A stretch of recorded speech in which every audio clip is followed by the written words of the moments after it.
Warmly welcoming you to How Does She Do It, the podcast, with me, your host, Jo Ferroni. Join me on my journey as I explore finding a gentle balance in both business and life, because being kind to ourselves is our superpower. Hello ladies, how are you? I hope you're well. This is Jo, and today I bring you episode 3 of How Does She Do It, the podcast. Now, before I begin, I just wanted to share a few thoughts of mine with you because, as you may or may not know, I do like to be very open with anyone that I speak to, whether it is in my business or in my personal life. And indeed, that is going to be no different here on the podcast. So I hope that that's okay with you. But I wanted to tell you that even though I have made this decision to fulfill a dream that I've had for a number of years now about starting my own podcast, I am still struggling to pluck up the courage and overcome the nerves before I press the red button. And the funny thing is that I have found in just the experience of the last 2 episodes that I put so much pressure on myself. It's ridiculous. And I talk about kindness being our superpower. And I've got to tell you that that is something I keep reminding myself. However kind I am to other people, whether they are people I know, people in my family, strangers in the street, always kind to everyone else. But I can be a little bit hard on myself sometimes. So it's an interesting observation that I'm able to make actually by having the opportunity of recording this podcast for you. I'm still a recovering perfectionist. I want to get it all right. I want to do my best by you guys. I want to come across as professional, as knowledgeable, as interesting. I mean, I hope you haven't fallen asleep so far, but I know that I can waffle on a little bit, and I sometimes do during my networking events, in my live streams on social media, and in life in general, I guess. So perhaps what I'm saying is this is just me, and I'm almost telling myself that as much as I am telling you all of that, because I am going to be who I am. I am going to accept the flaws, and I know at the end of the day that I'm a human being and you're a human being too, and that it really doesn't matter if I make the odd mistake or I lose my train of thought. And I am going to get to the point where I don't take 3 attempts at pressing the red button and starting a podcast. I'm just going to go with it. Now, the funny thing is that not so long ago, maybe 3 or 4 years ago, I was invited for my first radio interview. Now, that radio interview was recorded, but it was going to be broadcast as if it were live. So there was no stopping and starting and asking to rewind the tape. It was as if it was live. And then subsequent interviews that I have done, most of them have been on live radio. And the funny thing is that I have always been incredibly excited before any radio interview and equally nervous, to the point that I am shaking, physically and visibly shaking. I get the sweaty palms, I get the dry mouth, I literally have to put my hands somewhere so they're not vibrating up and down on the desk in front of me. You know, I need to hold my hands still because otherwise they would be shaking all over the place. And I have to really be aware and control my nervous voice as well, because of course, when you're nervous, when I'm nervous, I don't know about everyone else, but when I'm nervous, my voice vibrates. It takes me back to concerts I used to perform at school because I was a flautist, and literally my whole jaw shook and the vibrato in my flute was crazy wobbly when I first got up on stage and started a piece of music because I was so ridiculously nervous.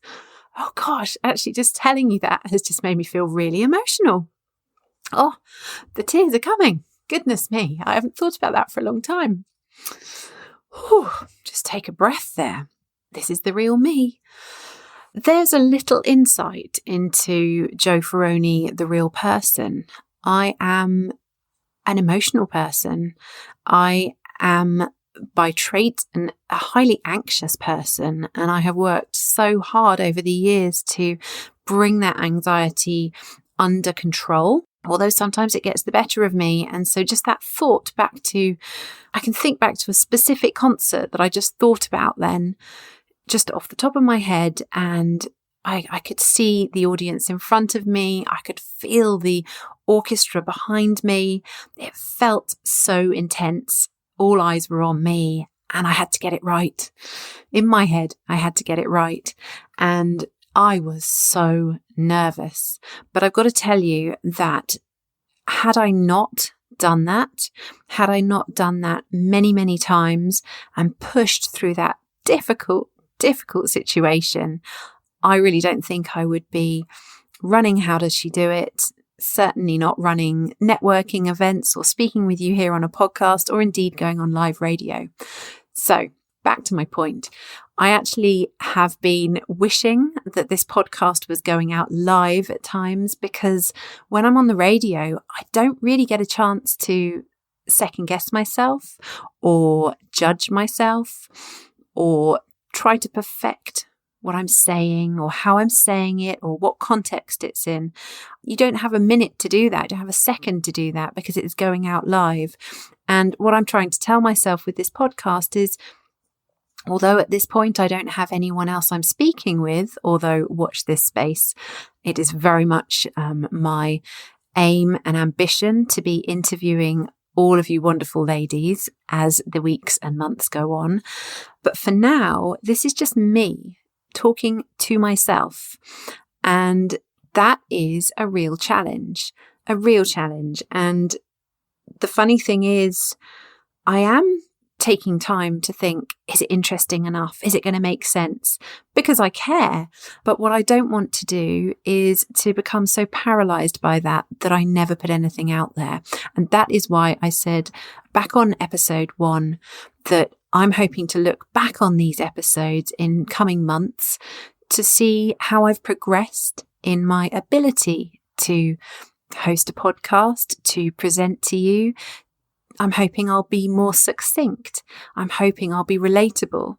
But unless you start something and try something that scares you, you're never going to be able to improve. And so that's where I guess I need to thank you. Thank you if you're listening and you're willing to stick with me as I go on this journey of developing myself and hopefully getting so much better, because I know, having heard my radio interviews and being asked questions on the spot and not having any idea what I was going to be asked, but coping with it really well, I know I'm totally capable of doing this, and I know that I'm going to absolutely smash it, but I just need a bit of practice to warm up and get there. So thank you so much for your patience.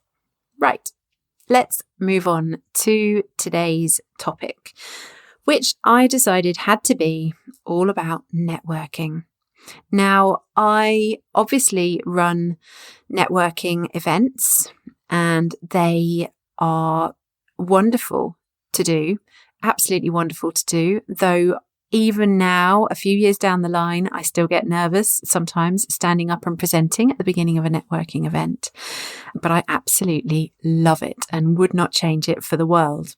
Now, pre-pandemic, I was running 3 networking events a month in different parts of Surrey. And obviously, we're not meeting in real life at this moment in time, currently recording this in February 2021. But we are lucky enough to have the wonder that is Zoom for online video conferencing, which means that we are still able to connect and run our networking events during this pandemic. And actually, you could argue that to be connecting during this time is possibly even more vital than in normal times, because we need to be there to support one another. But what about if you have never done networking before and you're curious, or maybe you have a perception about it, which means that you never, ever want to do it in your life? I guess what I want to bring to you today is my thoughts on that. I'm not here to sell my events to you. If you wanted to come along to them, I would warmly welcome you, of course. But I wanted to just share from my point of view thoughts, perceptions, different ways of looking at it, and a little bit of an insight, if you like, to how networking can be and is in terms of how does she do it networking. So let's go back to the beginning here for a minute. You're a business owning woman and you have so many benefits working for yourself. You don't have to answer to anyone else. You don't have to be in an office in town at a certain time every day. You don't have to apologize if you are having to stay at home because perhaps you've got a child and that child is ill, or you've got a pet and they need to go to the vets. You can work your own hours. You can be picky about who you work with. It's your decision. So I don't really need to tell you what the benefits are of working for yourself. There are many, and that is why so many of us do it. And flexibility is certainly a big one of those. But there is a common downside. And I think the most common downside of working for yourself is that it can be quite an isolated existence. I would love to know if this is something that you feel as a business owner. It can be quite lonely. We can struggle to sometimes motivate ourselves, sometimes come up with ideas. There can be a lot of second guessing and it can be hard. It really can.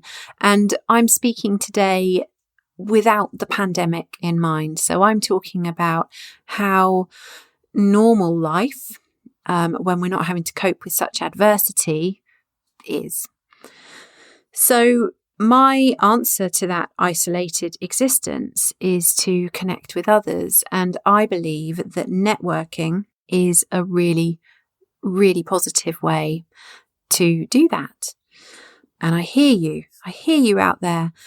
There might be people out there, and you could well be one of them, who has quite negative connotations, negative words that you associate with networking. And I did a poll a little while ago with my community to find out what their perception of networking was before they started doing it with How Does She Do It? Did they ever have any concerns, or was it all positive? But there were definitely some negative perceptions about networking, around the word networking. And actually, perception is definitely going to be a future episode here. So keep posted for that one. I have got so much I want to talk to you about around the word perception. But for today, I just wanted to firstly share with you a few negative words that can be associated with networking. Dread, fear, nerves, waste of time, daunting, intimidating, time-consuming. Someone said, I worry about not connecting with anyone and feeling very lonely. Favoritism, energy draining, underprepared, exposing. And then the person said, I'd like to add that your networking is not at all exposing. So that's really nice. Definitely scary to start with. Awkward, uncomfortable, superficial, imposter syndrome, out of my depth, cliquey, intimidating. I think I'm getting to the point where I'm repeating myself, so I'm going to stop there. But as you can see, there are lots of negative vibes around the word networking. And I've got to tell you that I have thought so much, trying to work out if there's another word I can use apart from networking. But it is about that connection. Networking is the word I need to use. If you can come up with something that you feel would suit How Does She Do It networking better than that word, I would love to hear from you. But yeah, I do feel slightly concerned sometimes that networking has got a little bit of a bad rep. So words that I would use to describe networking are inspiring, fun, full of connection, support, encouragement, collaboration, motivation, pushing out of your comfort zone. And as the host of my events, I am constantly pushing out of my comfort zone as well. So that is not just for the attendees. Sociable, uplifting, professional, optimistic, drive, and ideas. I'd love you to just sit with those words for a minute and let them kind of percolate inside of you. I just think that those words make me feel excited and energized and wanting to find out more, wanting to see if I can be a part of this, because it sounds good to me. It really does sound good. And the lovely thing is that when people come to my events and go to the right events, these are the words that describe how they feel. Now, what we said at the beginning about how it can be a very lonely and isolating experience to run our own business, how wonderful and opposite these descriptive words are. And you could really benefit from being in that amazing energy and space with other people that totally get you because they are going through a similar experience as you, running their own business. That is what you need to be able to step away from your home office or the dining room table, wherever you do your work and run your business from, to step into this incredible and positive space and community. I'd like to talk to you a little bit about what I don't think is ideal to do at a networking event. Now, as I've said before, everything that I speak on my podcast is my opinion.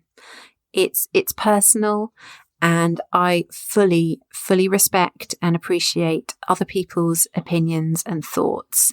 I'm not trying to tell you that the way I say things is the way it has to be, but just to kind of let you know really that this is just my personal experience and views based on what I've been through and what did or didn't work for me in the past and in the current times as well.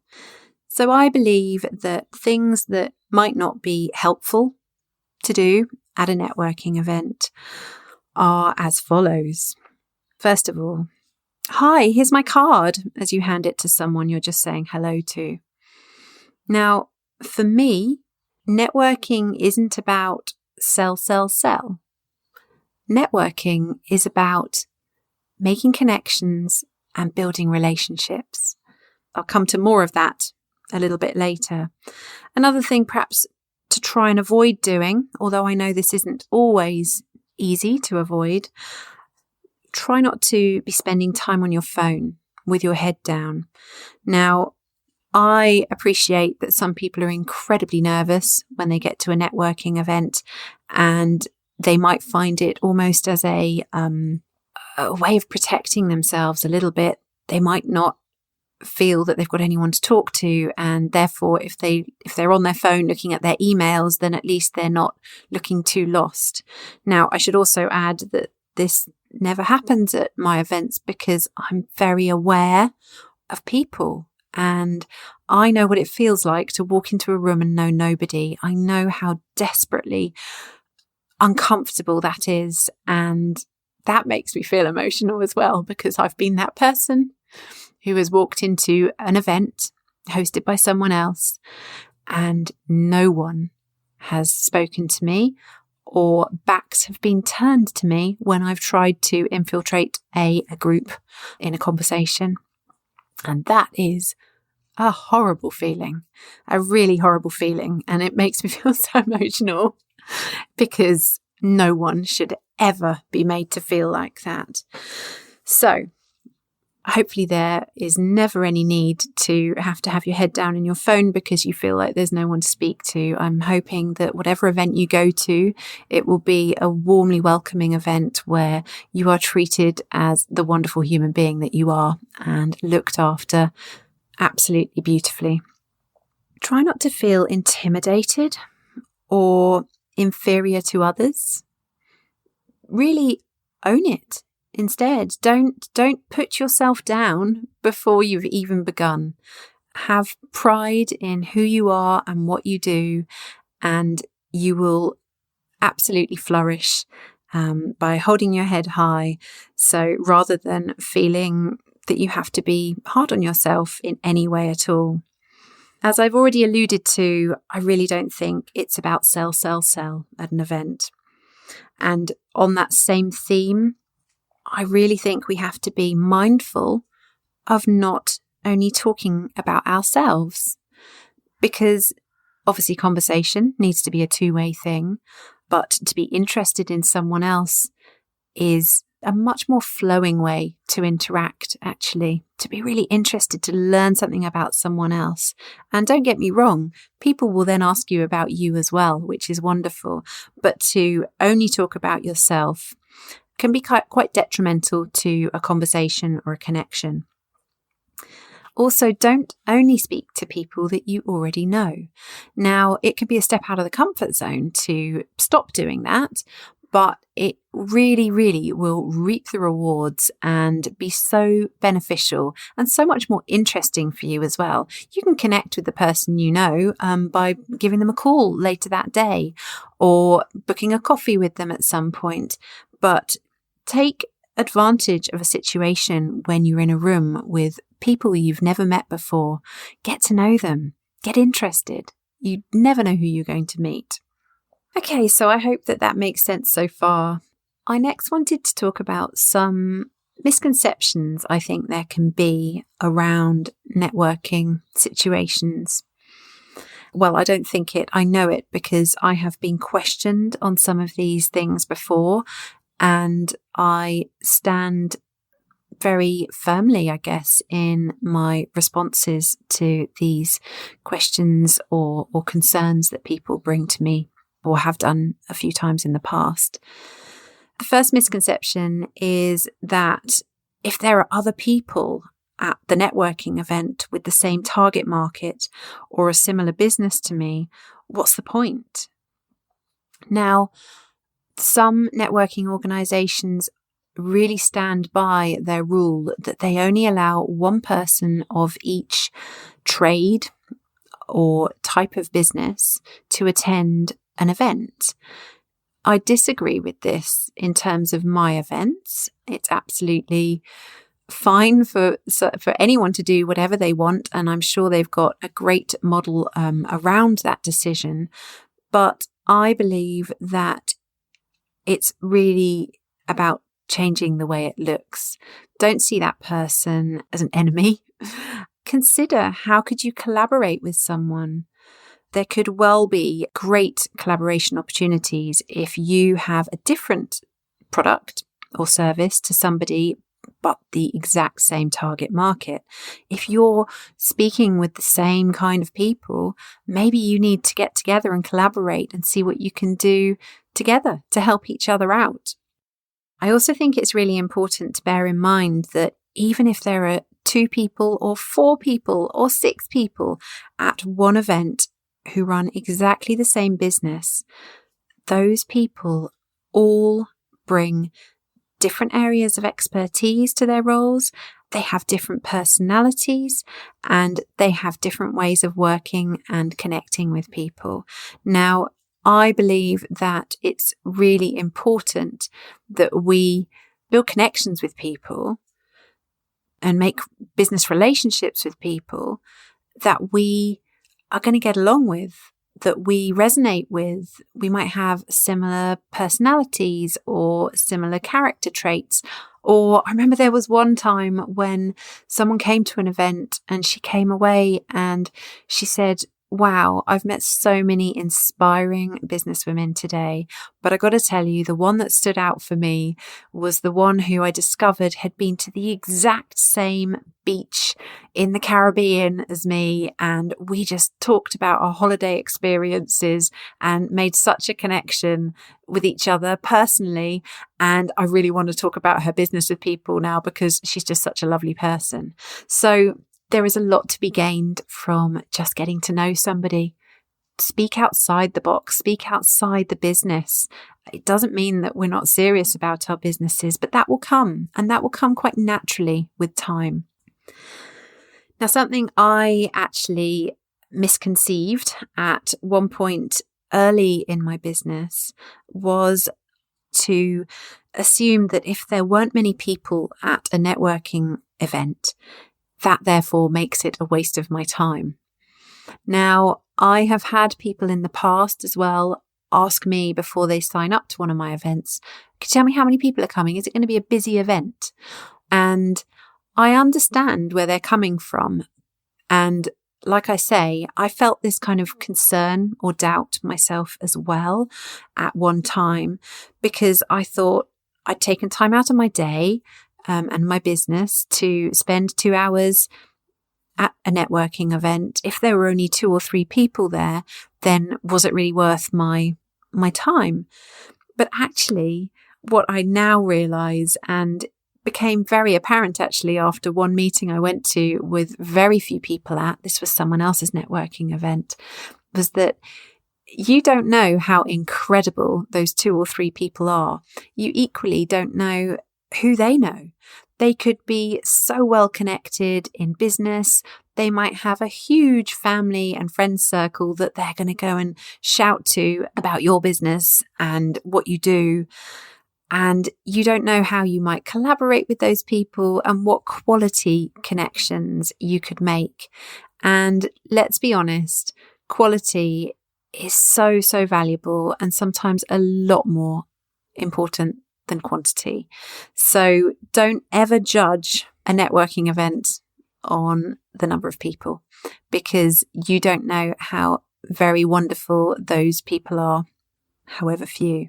I think also people worry that they're a little bit on show at a networking event and that maybe they have to have a massive bank of things to talk about. But actually, no, I don't think that's the case. I really believe that if you aim to spend more time asking questions and fully listening to the answers, you are going to be just fine and the conversation will flow from there. I heard some great words once. We have 2 ears and 1 mouth. Now, I think that's a really good reminder. Let's listen. Listen, listen, listen. And that doesn't mean we have to be mute and not say anything at an event, but listen and ask of others more than talking yourself. Now, I'm going to do something a little bit different to conclude today's episode, and I hope it will be taken well. I mean, let's be honest, I sang my silly morning song during episode 1. I don't know where that came from, and I've been cringing ever since, to be honest with you. So, hey, let's just do something else that is slightly different for a podcast. Before I give you my slightly different thing, I'd love to just say that was a real whistle-stop tour of my thoughts around networking today. I've got so much more that I would love to share with you. I can share in an awful lot more detail and give some really clear pointers and direction. If you are somebody that feels uncertain about networking or feels quite negative about the idea of networking, then please do get in touch, because I would love to talk more around the topic with you. I also would very much like to let you know that when I went to my first networking event, I was terrified.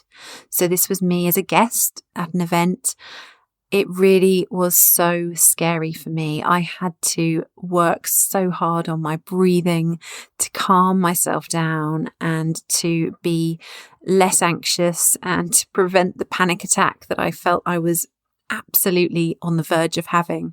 It's something that I really want to help people with. And if you have come to my networking events before, especially if you're someone who struggles, perhaps you're more introverted or prone to anxiety or just very shy, I will always nurture you and support you and let you know that I 100% understand.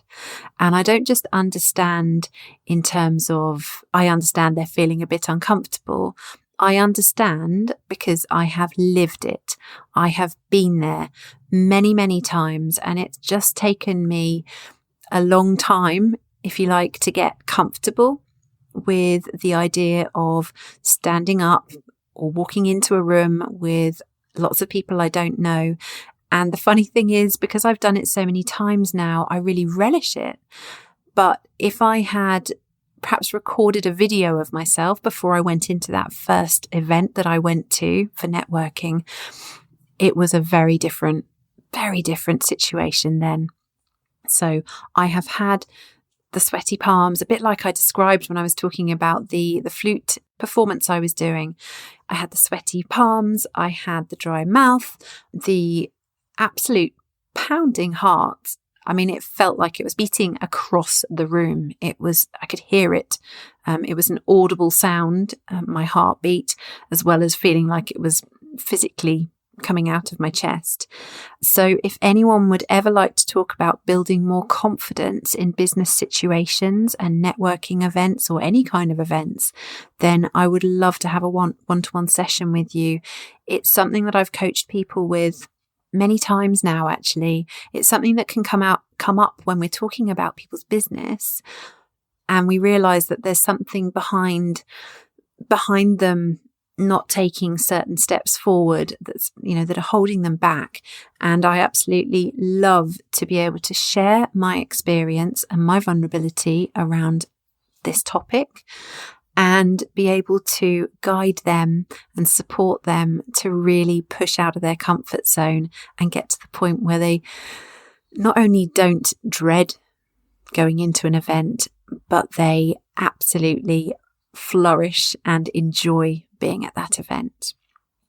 So I hope you've enjoyed what I've covered today. I would love you to drop me a line if you've got any questions or thoughts about what I've covered. And I really would love to welcome you to one of my future events. Whilst we're still doing online events, it doesn't matter where you're based. We would love to welcome you. And I do my absolute best to make it a high vibe, positive energy and inspiring and supportive space to be in. And you get the chance to talk in a big group, share the lows as well as the highs. And also we have breakout groups as well, obviously, where I break you into smaller groups, sometimes pairs, sometimes slightly bigger. We talk around different topics, different prompts that I give you to share on. And it's a really positive event to come to, and people leave with a big spring in their step, which I always love. However they felt when they came into the event, whether they were having a rubbish day, whether they're just struggling in general, whether business is going well or whether it isn't, people leave with a new energy about them, feeling connected and listened to and inspired as well. So before I take too much of your day, I want to share with you a little visualization. And so if you've got a moment, I would love you to take a seat somewhere, whether on your bed, you could even have a lie down, or just sat somewhere comfortably in a chair with a straight back, and just take a breath. Inhale, pause, and exhale. Do that again. Inhale, pause, and exhale. Last time. Inhale, pause, exhale. So I'd like to imagine you're in your car. You've parked up and arrived early at the networking event, so you have a few minutes to compose yourself. You tell yourself, I know my business well. I know I have my business cards ready to take in with me. And you step out of the car and walk with purpose and pride into the event. Before going into the room, you decide to go and check yourself out in the mirror in the bathroom. Whilst you're there, making yourself feel comfortable, take a few deep breaths. While still looking in the mirror, give yourself a huge smile and tell yourself internally, I can do this. With another breath, as you leave the bathrooms, you walk out, down the corridor, and into the room. You walk in with a huge smile. You find the organiser, introduce yourself, and tell them how much you're looking forward to the event. Once welcomed, you approach a few ladies. Hi, may I join you? It's my first time here. They welcome you so warmly with smiles and introductions, and you realise they are lovely human beings who are easy to chat to and interested to connect with you. You relax, your shoulders drop, and you come away from the event with new connections, having enjoyed some interaction with other business owners and so much inspiration. And you go on with your day with a spring in your step. So just take a breath for a minute. How did that feel? For some of you, the idea of going networking could feel like such a negative experience because you haven't done it yet. So your perception is that it's going to be tough. It's going to be challenging. But what if it isn't? So I hope that leaves you feeling a little lifted, a little positive, and maybe it's given you a little bit of a positive thought about maybe trying out some networking at some point now or in the future. I hope it worked for you. And by all means, if it did, and you decide to attempt your first event, whether online or in real life, maybe come back to the visualization and use it, or record your own version that works for you. And see if you can put yourself in that positive mindset so you can really go and embrace and, I'm sure, take away so much from your experience. Thank you so much for listening. I hope that I have offered some food for thought and that you've been able to take something away from today. I would love for you to connect with me on social media at How Does She Do It Life to let me know how you found it and what you enjoyed, and maybe what steps you might take forward based on today's episode. It would be so good to hear from you. Thank you again and have a great day. Thank you so much for listening today. I really hope you enjoyed the episode. If you did, I'd love you to take a moment to share and subscribe too. Come and join me over at How Does She Do It Life on both Facebook and Instagram. And until we speak again, I wish you a wonderful week ahead.